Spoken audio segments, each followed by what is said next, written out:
제91편. 지존자의 은밀한 곳에 거주하며 전능자의 그늘 아래 사는 자여, 나는 여호와를 향하여 말하기를 그는 나의 피난처요 나의 요새요 내가 의뢰하는 하나님이라 하리니, 이는 그가 너를 새 사냥꾼의 올무에서와 심한 전염병에서 건지실 것이미로다. 그가 너를 그의 깃으로 덮으시리니 네가 그의 날개 아래에 피하리로다. 그의 진실함은 방패와 손방패가 되시나니, 너는 밤에 찾아오는 공포와 낮에 날아드는 화살과 어두울 때 퍼지는 전염병과 밝을 때 닥쳐오는 재앙을 두려워하지 아니하리로다. 1000명이 내 왼쪽에서 10,000명이 내 오른쪽에서 엎드러지나 이 재앙이 내게 가까이 하지 못하리로다. 오직 너는 똑똑히 보리니 악인들의 보응을 내가 보리로다. 내가 말하기를 여호와는 나의 피난처시라 하고 지존자를 너의 거처로 삼았으므로 화가 내게 미치지 못하며 재앙이 내 장막에 가까이 오지 못하리니, 그가 너를 위하여 그의 천사들을 명령하사 내 모든 길에서 너를 지키게 하심이라. 그들이 그들의 손으로 너를 붙들어 발이 돌에 부딪히지 아니하게 하리로다. 네가 사자와 독사를 밟으며 젊은 사자와 뱀을 발로 누르리로다. 하나님이 이르시되 그가 나를 사랑한즉 내가 그를 건지리라. 그가 내 이름을 안즉 내가 그를 높이리라. 그가 내게 간구하리니 내가 그에게 응답하리라. 그들이 환난 당할 때 내가 그와 함께하여 그를 건지고 영화롭게 하리라. 내가 그를 장수하게 함으로 그를 만족하게 하며 나의 구원을 그에게 보이리라 하시도다. 오늘 말씀은 전능자의 그늘, 가장 좋은 피난처라는 제목으로 말씀을 전하겠습니다. 오늘 본문의 말씀은 이제 예기치 못한 상황 속에서 사람이 어떤 모습으로 서 있어야 되는가, 이런 이야기로 말씀을 하고 있습니다. 오늘 본문에서 1절에는 먼저 지존자의 은밀한 곳에 거주하며 전능자의 그늘 아래 사는 자여, 이렇게 말씀합니다. 즉, 사람은 어려움에 빠져 있을 때 그 문제에 직면하면 그 문제 속에 빠져들게 되고 그 문제에 파묻혀서 맨날 그것만 묵상하게 되기 쉽습니다. 모두가 다 그러기가 쉽습니다. 그럴 때마다 사람은 어떻게 해야 되느냐? 그 문제 위에 계시는 하나님을 바라보아야 된다, 이렇게 이야기를 하고 있습니다. 지존자라는 말은 지극히 높으신 분, 가장 높으신 분, 이런 의미로 가지고 있습니다. 그래서 어떤 질병이나 어떤 사건, 사고보다도 더 높이 계신 그 하나님의 그늘 가운데로 피해야 된다. 그 하나님을 바라보아야 된다, 이렇게 말씀하고 있습니다. 그리고 전능자의 그늘 아래 사는 자여 라고 말씀하는데요. 전능자라는 말은 히브리어로 엘 샤다이라고 말합니다. 이 엘 샤다이라는 말은 먼저 두 가지의 뜻을 가지고 있는데, 첫 번째로는 압도하다, 뭐 이런 의미 속에서 나와서 강력한 주권자, 다스리는 자, 이런 의미로 가지고 있습니다. 그리고 두 번째로는 충만한 공급과 보호와 위로를 주시는 분, 이런 뜻을 말씀하고 있습니다. 이런 측면에서 우리가 신앙생활에 그 하나님이 누구신가에 대한 바른 이해를 알미 오늘의 문제를 해결할 수 있음을 이야기하고 있습니다. 우리가 살아가는 삶의 환경에서는 끊임없이 문제가 발생합니다.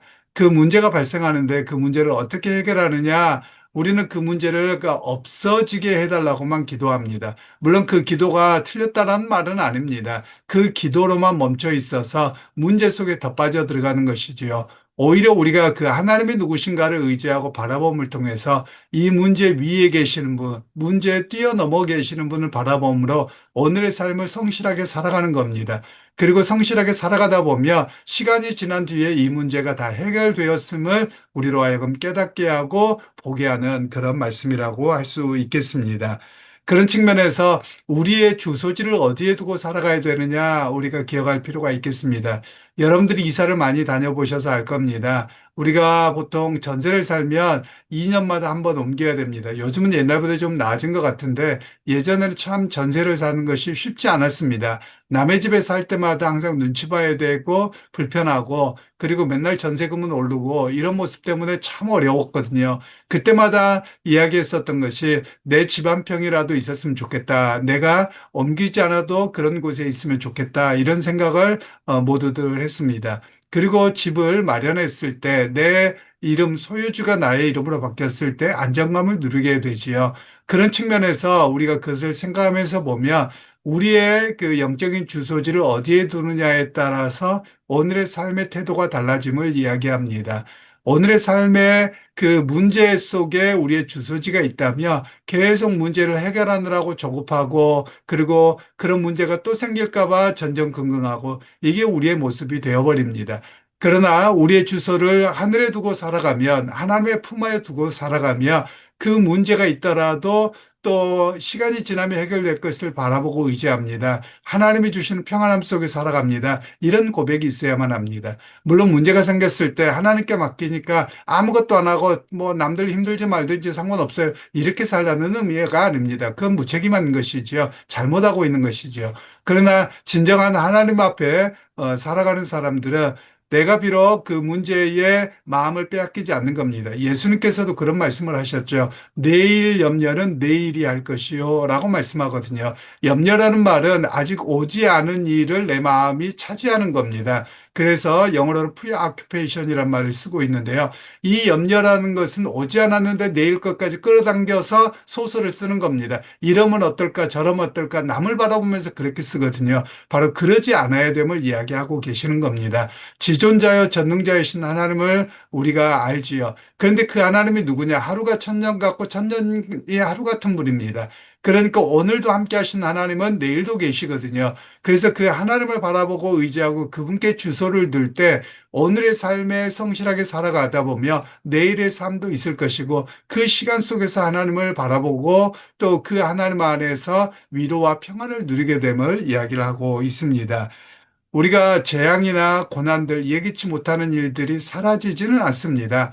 생겨집니다. 그래서 그 문제를 속에 빠져들면 어떤 것도 해결되지 않습니다. 오히려 그 문제가 있음에도 불구하고 내가 하나님을 바라보기에 오늘도 그 문제 또한 지나갈 것을 믿습니다. 이런 고백이 바로 우리의 고백이 되어야 함을 이야기하고 계시는 것이지요. 그러기에 믿음의 형제자매 여러분, 오늘도 기억하시기 원합니다. 우리가 문제에 빠지지 않고 그 위에 계신 하나님을 바라보십시오. 그리고 전능자여, 그리고 지존자이신 하나님을 바라보므로 오늘도 믿음의 자리에 승리하는 또 오늘도 주어진 삶에서 주 안에서 평안함을 누리는 우리의 믿음의 주소가 그분께 있어서 주님과 함께 동행하는 또 성실하게 살아감 속에 하나님의 역사를 기대하는 오늘 하루가 되기를 주님 이름으로 축원합니다. 하나님, 은혜를 감사합니다. 오늘도 주께서 은혜 베푸셔서 우리로 하여금 믿음의 자리에 있게 하셨습니다. 그 거룩하신 하나님을 의지하고 지존자여 전능자이신 하나님을 바라보므로 세상의 수많은 갈등과 어려움과 고난과 여기에 빠져 우리의 평안을 잃어버리지 않도록 주께서 함께하여 주옵소서. 예수님의 이름으로 기도하옵나이다. 아멘.